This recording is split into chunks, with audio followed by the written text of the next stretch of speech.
Hello friend, thanks for joining me for another video blog. Hope you have enjoyed the summer so far. It's definitely a hot day here in Boulder, Colorado.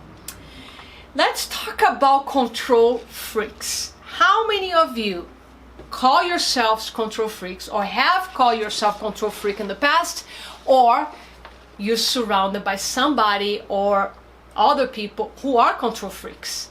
Well, I used to be one myself. And if you're saying you're not control freak, let's discuss other types of personality that fall under the category of being a very controlling person. So being a controlling person can also show up in the form of rigidity, over-discipline, perfectionism, obsession, and that feeling that only you can do those things because nobody else is going to meet your expectations, right? So rigidity, over-discipline, perfectionism, obsession, right? So those are all traits of somebody who is very controlling. So for me, being a controlling person showed up in the form of rigidity and over-discipline. I used to be very rigid and disciplined, very disciplined around my food, around my workouts, around my morning routines, even around my meditation. Like I will go on vacations and I will not be able to enjoy my time and relax with my friends until I did all those things in a certain way, in a certain order. That's a form of control. Okay, and we're going to discuss where all that comes from. So if you have also this philosophy that only you can do the things nobody else would do like you might have difficult asking for help, delegating your work, and with that, overwhelm settles in. I was coaching a client today, and that's why this topic is on my mind, because most of my clients are type A, high achievers, and they admit they have control issues. And I can speak of this because I used to have a lot of control issues myself, and if I don't watch, that pattern can sneak back in because I was that way for so many years. And I'm going to explain why we develop those patterns, okay? So usually people who have control issues, they have hard time asking for help. They have hard time trusting.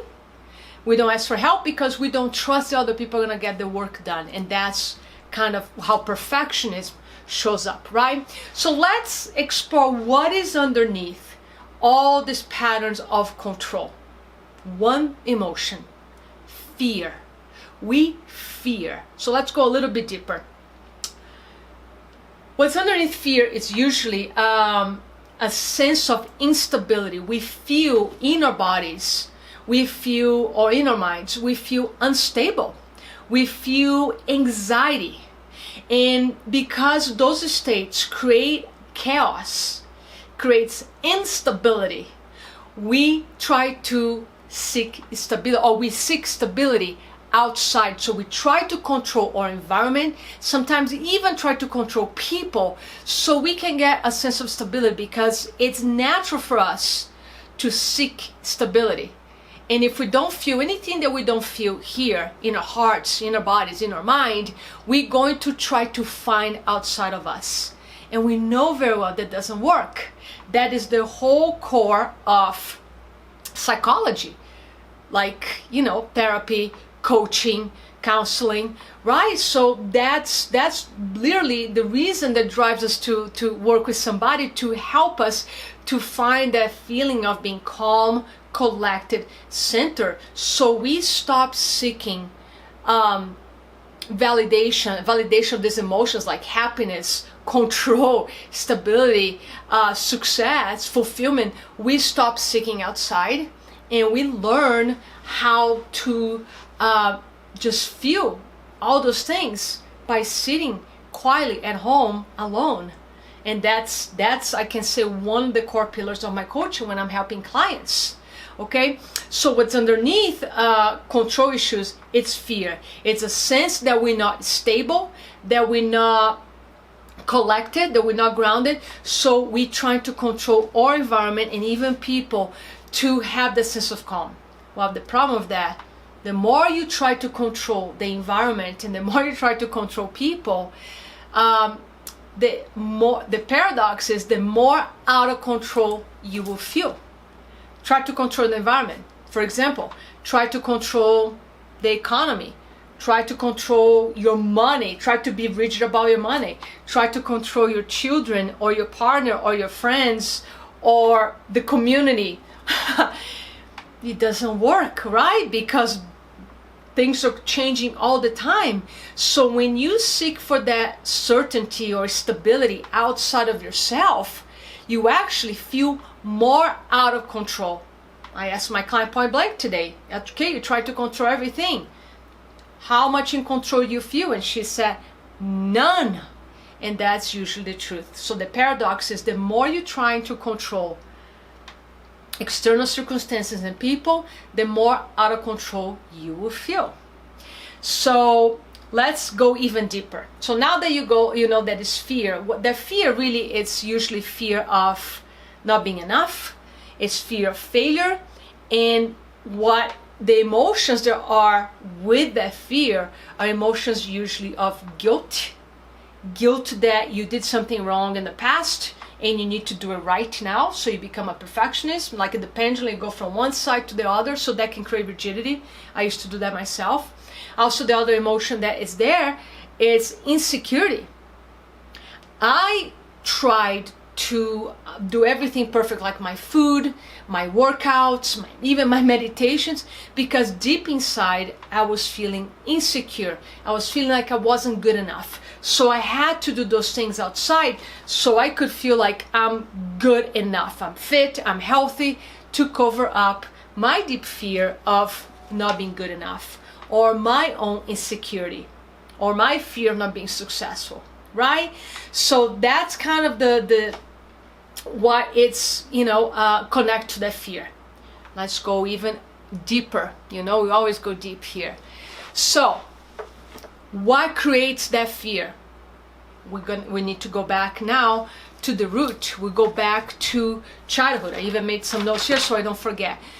What happens usually for people who are trying to control the environment, the more you're trying to control, sometimes, not always, I'm not saying this is a rule, I'm just saying a lot of times it's connected with childhood trauma.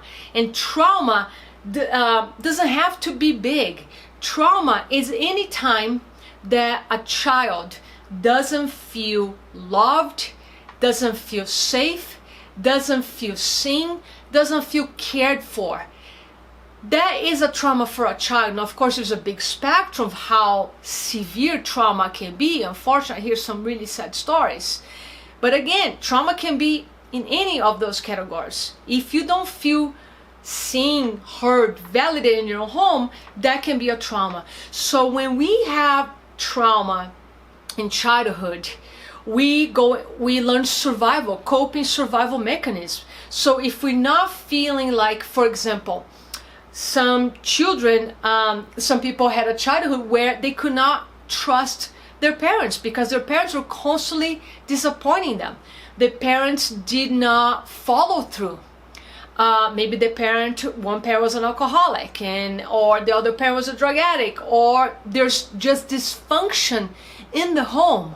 So when there's a lot of chaos and dysfunction at home, and there's no stability, and a child needs stability, that's where the survival and coping mechanisms start to develop, and that's when we start wanting to take control. It works like this. Well, if my mom and dad cannot provide what I need, I'm gonna do myself.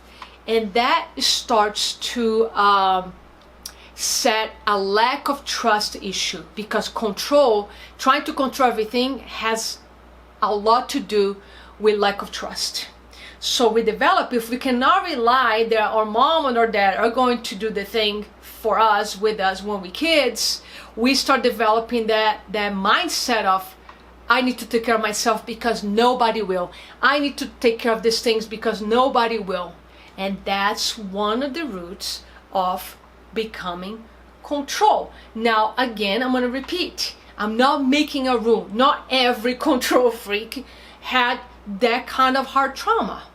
It can also come from achievement.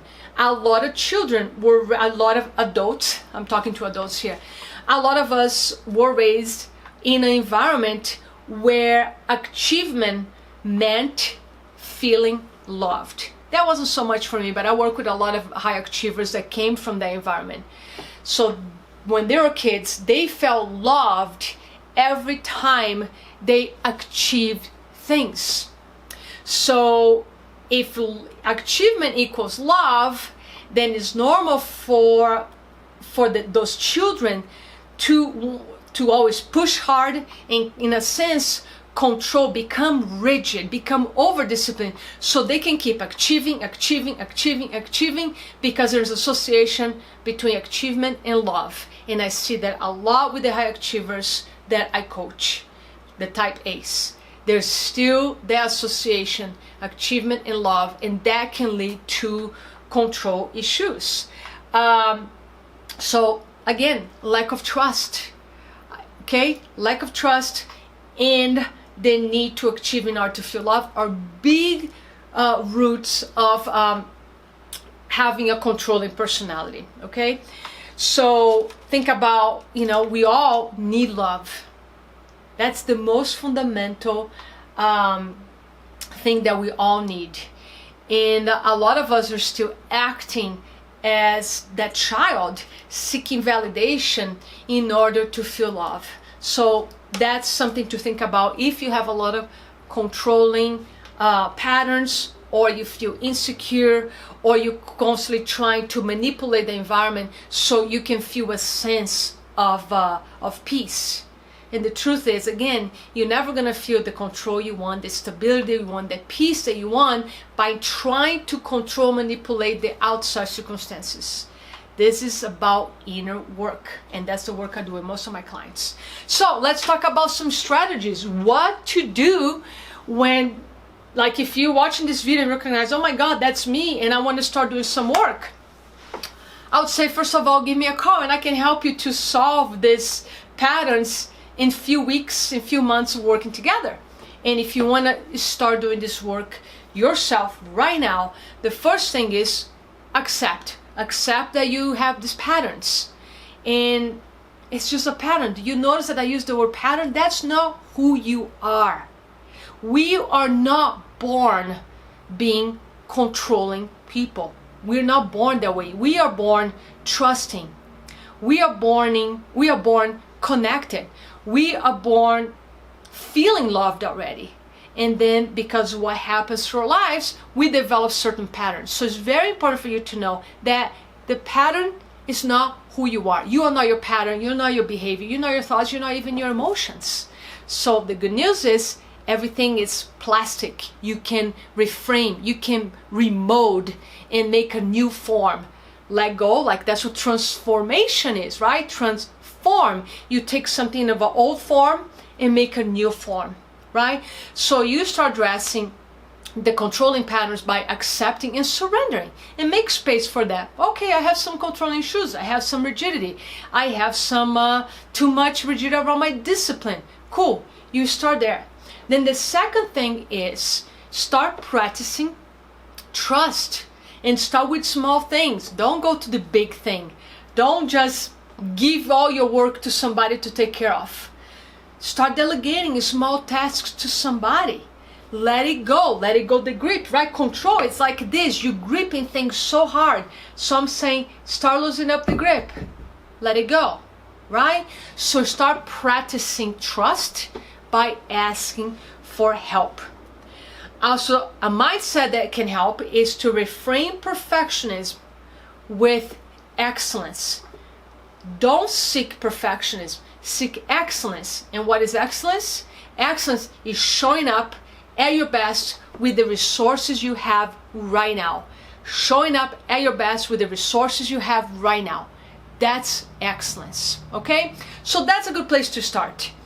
Now, if you believe these patterns are coming from some conditioning, childhood conditioning, some trauma, you were like a very high achiever child, so this has been imprinted in you for so many years, you need to do some inner child healing. And my work has transformed my clients, because I start seeing these patterns being so deep among my clients that I needed to learn about inner child healing. I learned because I done inner child healing myself, and I'm a student of inner child healing.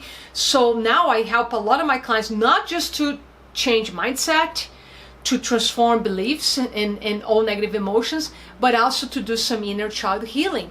That does not mean you need to revisit your past traumas. It just means you learn how to start giving yourself, giving to that child what that child was asking at a very early age. And if you don't attend to that child's going to continue throwing tantrums. That's why I always say, if you don't attend to your inner child, it's going to keep having tantrums as a form of getting your attention. Okay? So if you want to go deeper with this work, it's about doing some inner child healing and learning also, the second part, learning how to trust, how to surrender. And that takes work, my friend. That's the spiritual work. Learning how to trust yourself and trust the process. And the best way to enter this journey of trust is learning how to become present. And I teach my clients how to become present through breath work, through some mindfulness work. And it's a practice. Just working out in the gym, being present, it's a practice. It's not going to happen overnight. It's something that you need to practice as many times a day as possible, every day, and then you learn how to be present. That was one of the secrets for me. What this helped me to dissolve my rigidity a lot was to simply become present. I used to be one of those kind of people that would be enjoying a vacation right now, and I'll be already discussing what's the next vacation. Typical pattern of overachievers. Typical pattern when we're not in peace here in the heart, or we're not feeling happy, we're constantly seeking for the next thing, because happiness is a temporary emotion. Peace, joy, contentment, it's more a state. And then we have emotions. So that's another blog, but I just want to give you some feedback here, some teachings around being a control freak. I was one, and if I don't watch it, sometimes I show up with that control freak as well. So that's what I have for you today. If you have any of these personality traits, rigidity, over-discipline, perfectionism, obsession, and you want to shift, you want to transform these traits and become more your essence, who you are. Because again, those are just personality traits. That's not who you are. And if you want to learn more how to just be the best version of yourself, be in your essence, because one of the secrets of living in joy, peace, contentment, fulfillment is just to be you, is to get underneath all these personality traits, is to get underneath all these emotions, all these beliefs that we were made to believe.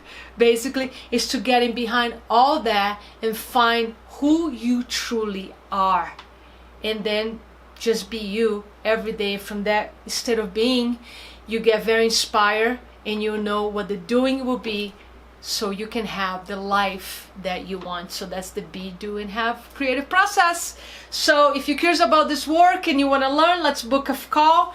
Otherwise, just start with the strategies that I share with you in this video, and you will start feeling more stable and more in control. Because again, the more we're trying to control the environment, it's just a feedback telling ourselves that we want to feel stable and in control here in our hearts. So I hope you enjoyed this video. If you did, please share. You have my permission to share this video on your social media, email your family and friends, and I hope you enjoy the rest of your day, and I'll talk to you very soon. Thank you so much. Mwah.